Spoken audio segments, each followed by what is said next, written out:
Ed Sullivan's most banned guests, the shocking truth behind his feuds. You'd think the biggest stars in America would have wanted Ed Sullivan on their side. The strange part? Some of them walked away anyway.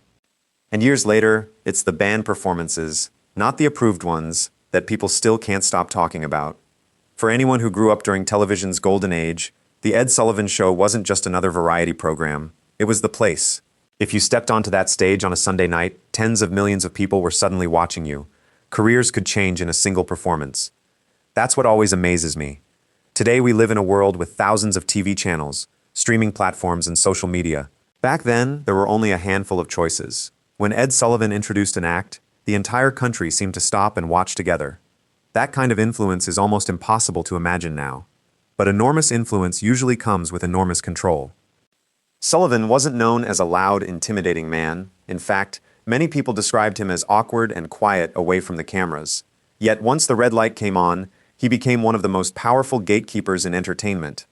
And if you crossed him, you often didn't get a second chance. Some artists accepted the rules. Others refused. Those refusals became Hollywood legends. One of the biggest showdowns happened in 1967. By then, the Doors were exploding in popularity. Their song Light My Fire was everywhere. Radio stations couldn't stop playing it, and young audiences saw Jim Morrison as something completely different from the polished entertainers television usually preferred. That difference made network executives nervous. One lyric in particular caused concern. "Girl, we couldn't get much higher." To television executives, those words sounded like a possible drug reference, and they didn't want that broadcast into millions of American homes. Before the show, Morrison reportedly agreed to make a small change. Just one line. Simple enough. At least, that's what everyone backstage believed. Then the cameras rolled. The music started. And Morrison sang the original lyric exactly as he always had. Not quietly, not by accident. He emphasized it. I always picture the control room in that moment. You can almost imagine producers looking at each other thinking, did he really just do that? He absolutely did. Ed Sullivan was furious. According to people who were there, the band was told they would never appear on the program again. Ironically, that punishment became one of the greatest pieces of publicity the Doors ever received. Instead of damaging their reputation, it strengthened it. Fans loved the fact that they refused to bend. Sometimes rebellion sells better than approval.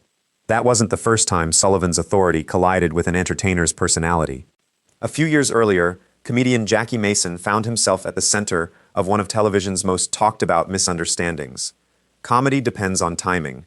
Live television doesn't always cooperate.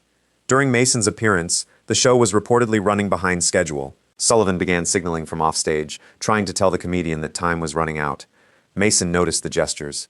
Instead of ignoring them, he worked them into his act. The audience laughed. To Mason, it was improvisation. To Sullivan, it looked like disrespect. Exactly what happened next has been debated for decades. Some insist Mason made an offensive gesture towards Sullivan. Others argue Sullivan completely misunderstood what he saw. The truth may never be settled.